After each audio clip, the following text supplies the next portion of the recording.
So here again, I was trying to explain that how you can manage your risk percentage as overall risk percentage with the stop losses. Hypothetically, if you set up your stop loss set to at 10% and your risk tolerance at 10% and a tsunami comes where everybody else could be losing 30%, 40% from their portfolio. In your case, no. In this case, we are only losing that 10% because the rest of it is taken out anyway. The money which you have made for all these days, every day you are taking it out and securing it in a bank. What you are left out, as I explained, is less than 100%. So if you're allowing your tolerance level here, say for example at 10, and your stop loss is at 10 and 10, as an example, then what happens? A tsunami comes. As soon as all the stocks which are on float hits 10% level, you are exiting out anyway. Your risk tolerance is already set at 10. It will not be investing anymore. Everything is getting closed and you are losing only 10% of the money. Now think about this way, that if every day you are making like say 3%, or assuming you are making say 100%, in 2 years you made 200% on a very conservative term, and then comes a tsunami. So what is the big deal? You have already secured your 200% in a bank, and now in the market you are allowing 10% loss.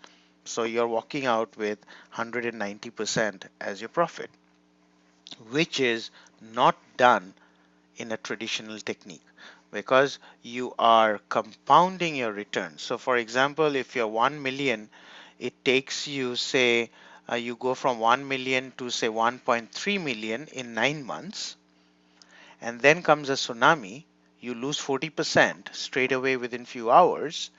So from 1.4 million, you again come down to 900,000. So that's what actually happens.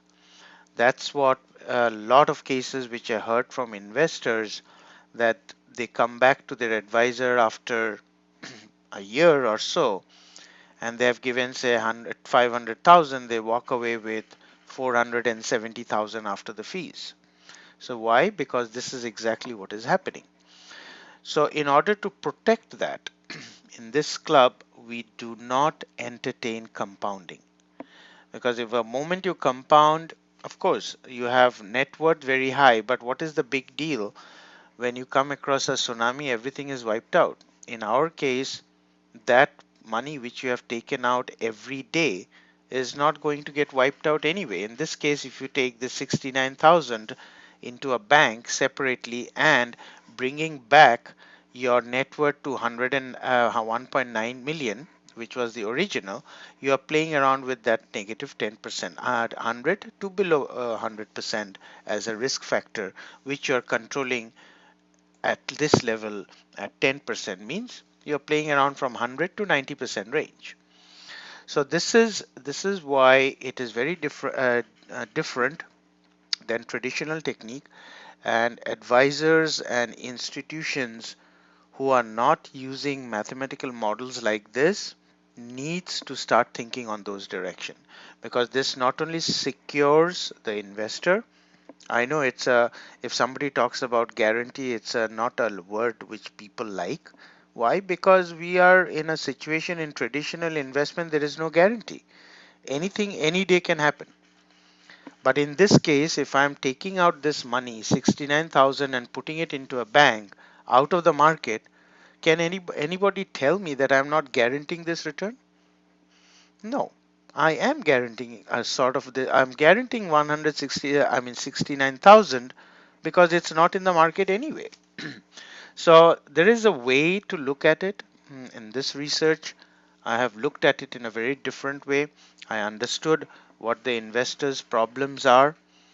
I myself, I was a victim of this circumstance where I lost pretty decent money from a very big wealth management company in Wall Street.